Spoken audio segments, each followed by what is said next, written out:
What's up, everybody? My name is Brad, and today I've got another book review for you. And today I'm talking about Chaney's Autumncrow. This is a short story collection. I believe, to the best of my knowledge, this is the first time that Cameron's ever had anything published actually in print.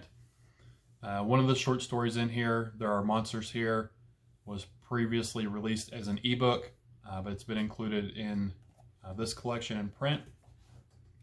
And this is a collection of 8 short stories that all take place in his fictional town of Autumncrow, sort of like Stephen King's Castle Rock or Stephen King's Derry, Maine. It's a fictional town where multiple stories are taking place here, and overall I really enjoyed it. All the stories were fun. They had some unique twists to some of them where I didn't think it was going to go in that direction, so I was pleasantly surprised. Like I said, there's 8 stories in here. There's Follow Me In, Pumpkin Light, Burnt Brownies, Frost, Saving Face, I Have No Mouth and I Must Feed, Crypt TV, which is CRYP-TV, and There Are Monsters Here. It's on the shorter side. It's 156 pages, and the last 2 stories are the longest ones, about 20 to 30 pages each. So they're all relatively shorter on the shorter side, which was fine. They were all really good. Like I said, they all take place in his fictional town of Autumncrow. They all take place on Halloween or very close to Halloween. So this is a good Halloween read. Sort of get the feeling of Halloween, trick-or-treating and pumpkins and jack-o'-lanterns and people dressing up and all that stuff. Sort of that atmospheric vibe to it I really liked.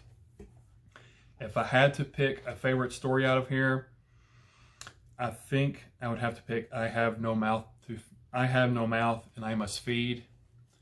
Part of the setting for that story is in a haunted house, and I've talked about it on here before. I've been an actor in a haunted house. I love haunted houses, so that setting is what I think set that story above the other ones for me personally, being a lover of haunted houses. But all the stories were all really good. Overall, I'm going to give this 4 stars. I really enjoyed it, and I really appreciated, I don't know if you'd necessarily say it was an Easter egg, but the connections between the stories did make Autumncrow feel like a real place. You'd read one story and then move on to the next, and that one would reference, and it would be a small reference, nothing too big, but a reference an event or a person that you'd previously read about in one of the other stories. I really liked that attention to detail and that little extra, added thing to it that made Autumncrow feel like a real town, a real place, a real lived-in place that you would hear about or you could visit or something. But like I said, these are short stories, so I'll give a really brief synopsis of each one because I don't want to spoil anything. So for the first one, it's Follow Me In, and the title of that one, I felt like that was sort of a theme through some of the stories as well. They would make mention, or someone would say follow me in, or in the text it would say follow me in for some of the other stories as well, and I sort of like that connection too. But Follow Me In is about an elderly person. They're sort of reminiscing on days past about the person they love and the things they used to do together and what they would do to follow the memory or whatever of that person. That's the shortest one in the book. It's only about 5 pages long, but that one was sort of the most emotional one. It was short and sweet and sort of emotional, and I like that one. Pumpkin Light is about a little girl. She's getting ready to go trick-or-treating, and she sees this odd light over in the pumpkin patch, the neighbor's pumpkin patch across the way, and she goes to investigate, and she ends up aiding the sort of creepy lady that lives there with her journey on Halloween night. Burnt Brownies is a story about 2 siblings. The older one is a sister. She's a teenager in high school. The younger one, he's like maybe 8 or 9 years old.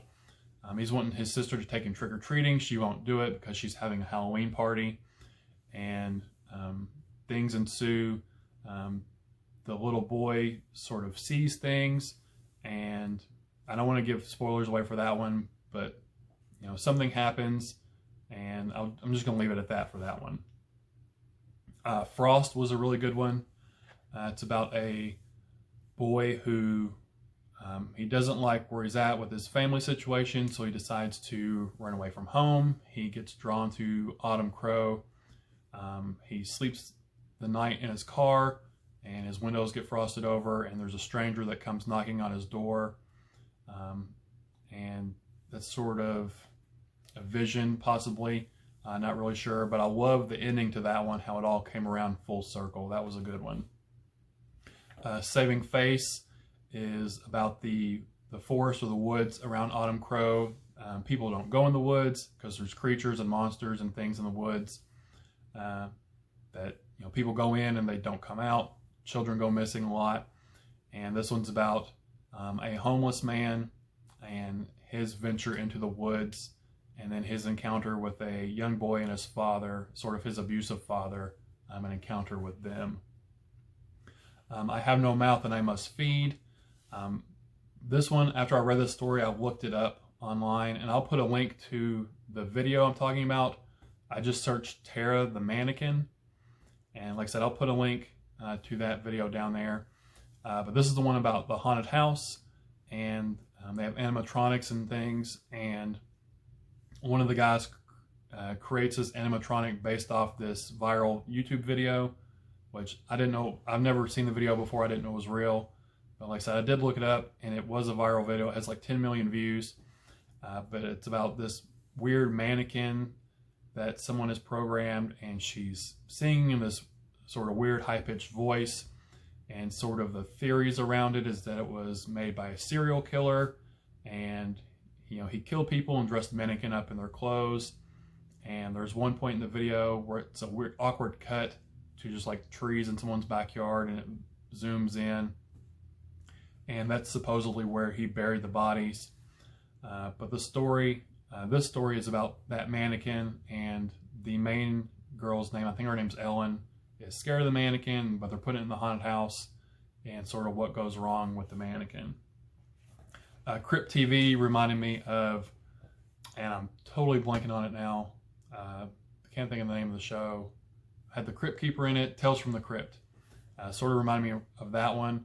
There's a young boy who had moved away from Autumncrow, and all his friends got left behind, and he moves to Kilgore, I think is the name of the place. But kids there, they don't really celebrate Halloween, and they don't go trick-or-treating. And he's sort of dared by, I guess, the bullies in school to spend the night in the haunted cemetery.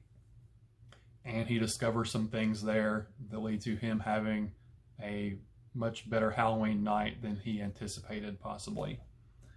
And then the last one, There Are Monsters Here. This is the one that had been previously released as an ebook. This is sort of about the physical manifestation of people's personal demons and inner demons as real life monsters, and sort of this man's struggle with that and his fight against his personal demons and his real life monster, which I really enjoyed. Like I said, I don't want to give too much more away since they all are short stories. I'll read the back of the book here real quick. Welcome to Autumncrow Valley, where every night is Halloween. Enjoy your stay, but first, a few words of warning. Stay out of the forest. Never venture out after dark. And don't stare into the shadows for too long. You may not like what you see. Have a pleasant visit. We hope it won't be your last. Author Chaney presents 7 new tales of All Hallows terror, along with his newly revised novella, There Are Monsters Here, in print for the first time. Like I said, this is brand new, came out last month. Chaney's Autumncrow. I really liked it a whole lot. 4-star read for me. Very sort of nostalgic Halloween vibes to it. I guess I recommend to read it on Halloween, but of course it'd be great any time of the year. But have you read this? If so, I'd like to hear your thoughts about it down in the comment section. And if you have read it, what was your favorite short story without any spoilers or anything? But that's all I have for you today. Again, my name is Brad, and thanks for spending your time with me. I'll talk to y'all later. Bye.